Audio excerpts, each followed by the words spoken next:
Добрый вечер. Приветствую вас сегодня на финальной игре розыгрыша чемпионата Межнациональной футбольной лиги. 7-й сезон мы в этом году завершили. Сегодня в финале встречаются команды татарской общины Дуслар и грузинской диаспоры Москвы и Берия. Межнациональная футбольная лига уже насчитывает, так сказать, 7-летнюю историю. Вы знаете, в рамках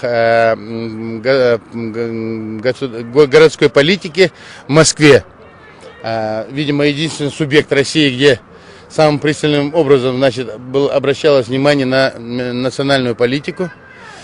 И надо отдать должное, значит, теперь уже бывшему мэру Юрию Михайловичу Лужкову, которому мы должны, в принципе, быть благодарны и заодно и это в числе его заслуг на былую деятельность. При правительстве Москвы был создан в свое время Межнациональный консультативный совет, ныне преобразованный Совет национальности при правительстве Москвы, где, значит, работают сообща на общественных началах все руководители и представители национальных общин города Москвы. В рамках деятельности этого совета и зародилась, в принципе, идея вследствие поиска решений, предложений по реализации межнациональной политики. Целая городская программа работает, Москва толерантная.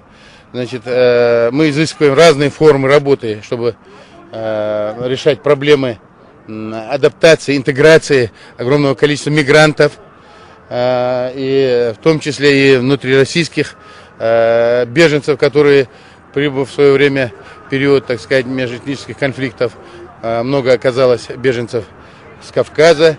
Сегодня большой приток мигрантов в Средней Азии.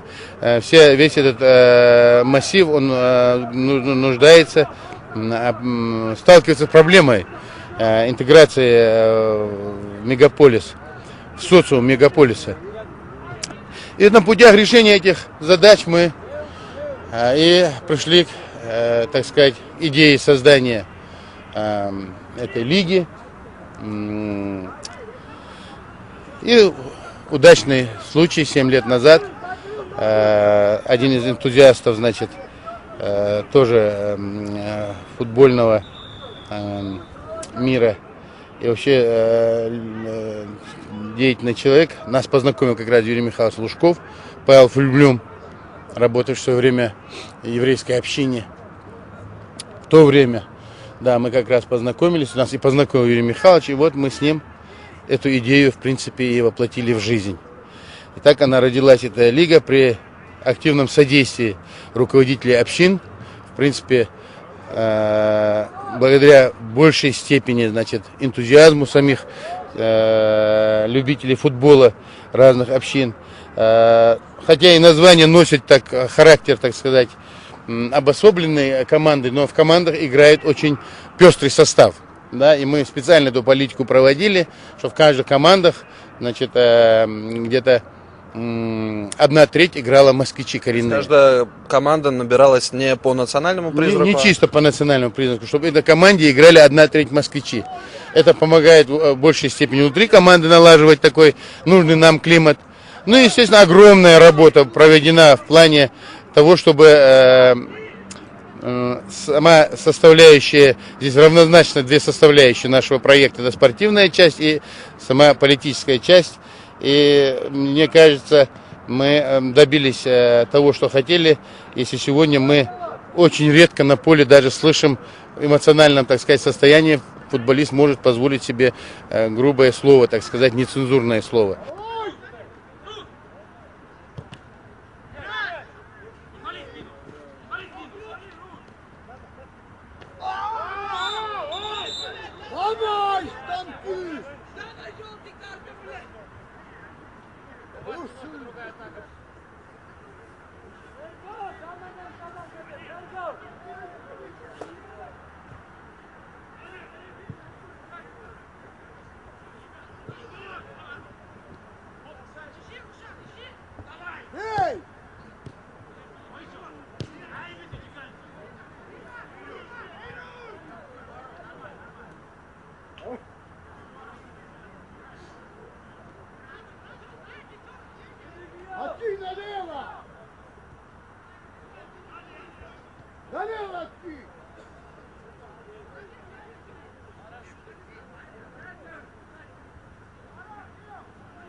Придерживаясь общепринятых, так сказать, классических форм правил игры, тем не менее мы предельно ужесточили регламент, настолько, что у нас под административное наказание попадает и нетрезвые, то есть нецензурные выражения.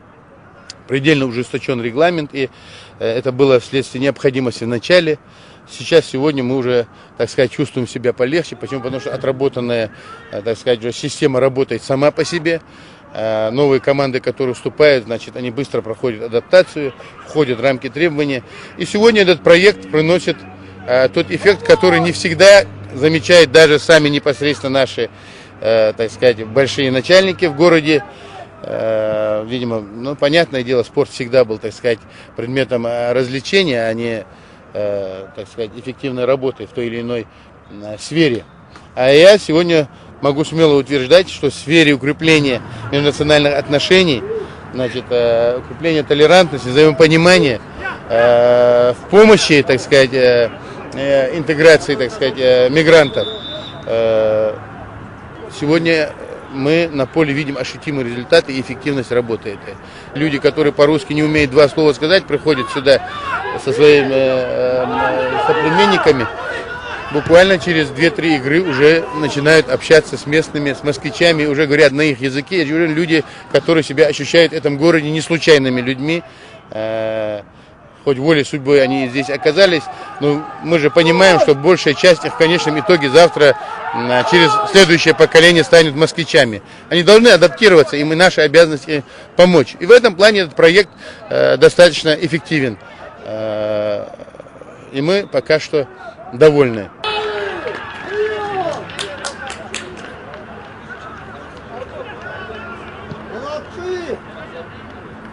По-моему, Ренат Хасянов, номер 11, автор гола в составе команды «Духан».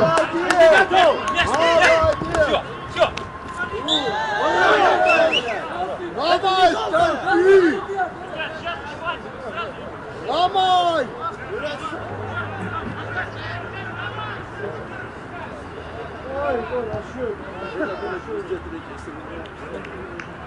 Есть ли в командах спортсмены, которые приезжают играть из других городов? Нет. Только Москва? Нет, только люди, которые приехали в Москву, здесь работают, осели, учатся, студенты, мигранты, которые, в принципе, приехали жить сюда. Только москвичи.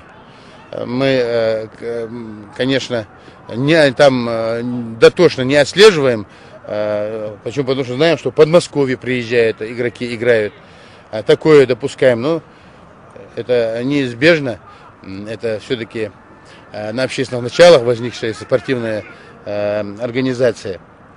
Но и тем не менее, еще раз скажу, нам хватает. Желающих играть много, желающих представлять, так сказать, в лучшем свете свою культуру, свое национальное, так сказать, лицо очень много. К сожалению, не находим мы возможности у всех удовлетворить. Вот, в период расцвета, значит, в лиге играло 25 команд. Можете себе представить коллектив, где через футбольное поле в порядке интенсивного общения постоянно проходило до 1500 человек. Сегодня, в связи с тем, что серьезные проблемы с финансированием, мы вынуждены были сократить рамки, формат чемпионата и кубка до 12 команд. И то благодаря комитету межрегиональных связей правительства Москвы, благодаря, значит, ее руководителю, председателю Соловинцеву Михаилу Юрьевичу, извиняюсь. Значит, это в конечной степени и Байдаков Сергей Львович пошел навстречу, и мы сохранили себя.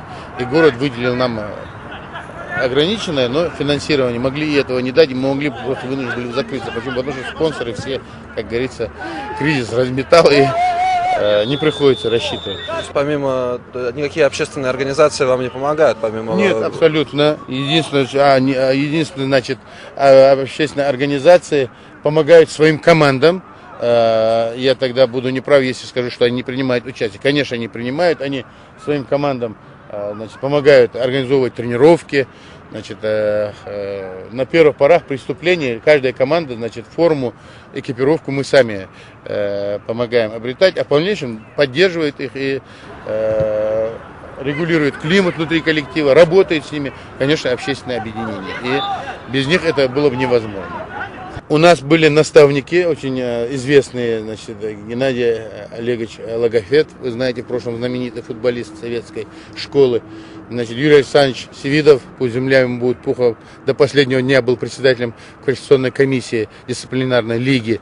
Значит, и по их отзывам, не лезьте ради, они всегда не только подвергали, так сказать, критике наши недостатки, требовали от нас, за что мы всегда были благодарны.